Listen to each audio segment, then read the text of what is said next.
Hello and welcome to another Smurp video, and today we're looking at Transformers Beast Wars by IDW issue 9, and on the cover, well, we've got Black Arachnia being the crap out of Pterosaur, and the Predacons enjoying the view. We have Beast Wars 25 years up there, which is pretty cool, and this is called Thicker Skin, written by Eric Burnham.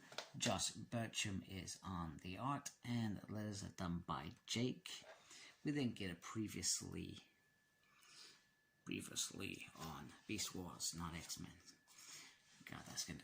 You guys are probably fed up with me saying that every time I do a review of Beast Wars. Anyway, this is the cast of the thing, and you can see there we have a new player in town. And we also have Scold up there, which makes it a little bit more interesting.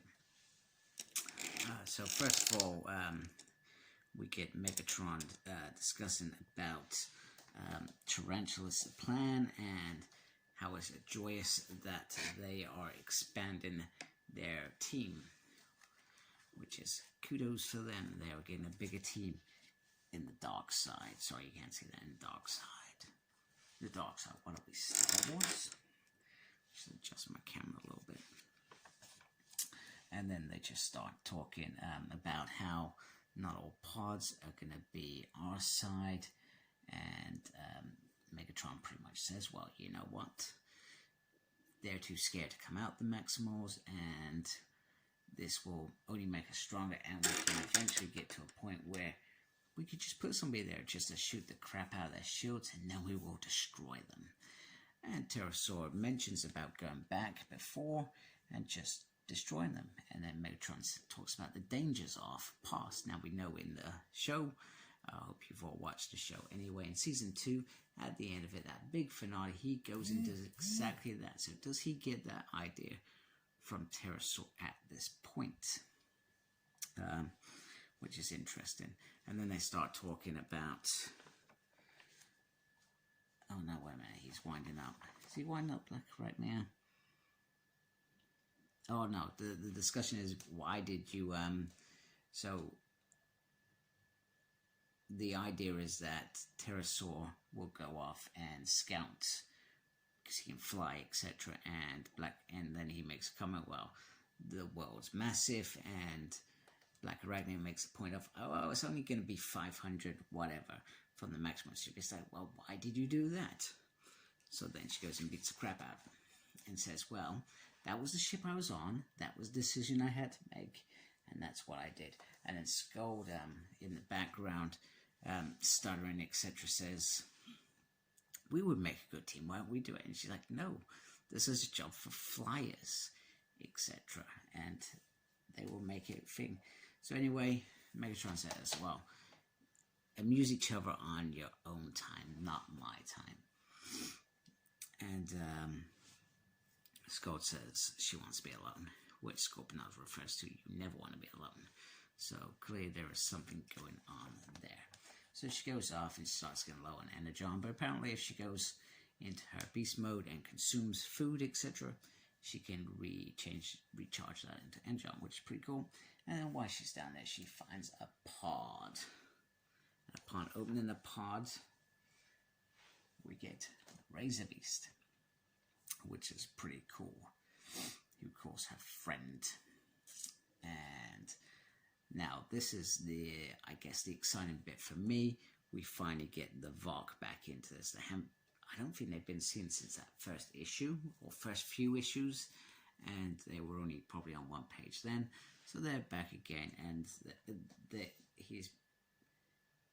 Eric's making them more real. He's giving them names so we can identify with them, and giving them sort of personalities and what they want to achieve from these experiments, which is interesting and probably something we've all thought of. In terms of the Valk, I other than Tarantulas killing that one right at the end, and those two going into that one body, so I guess it's the three of them, but I feel like they are part of a bigger race. I've always felt like that story should have been perhaps explored in season 4 and finished. Like they were the big bad, if that makes sense, because they kind of were. in the background, this alien presence. I always feel like there could have been something explored in terms of when the beast transwarped in time, they affected their universe, etc. Anyway, that's me going on a tangent off my own fan thoughts off the VOC. So they were very interested.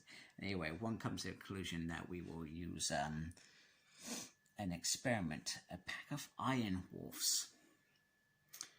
Very bizarre, a pack of iron wolves.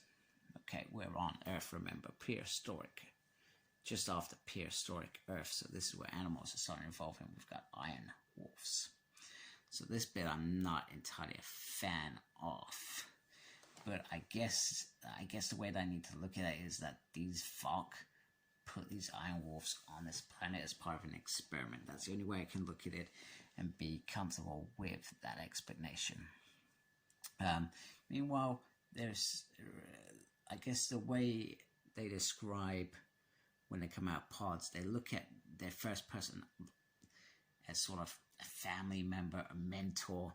It's that kind of relationship. You remember when Inferno comes out and he refers to Megatron as his queen. It's kind of like that mentality, which is great. So they go for a walk, and Razor Beast doesn't understand why they're exploring, etc.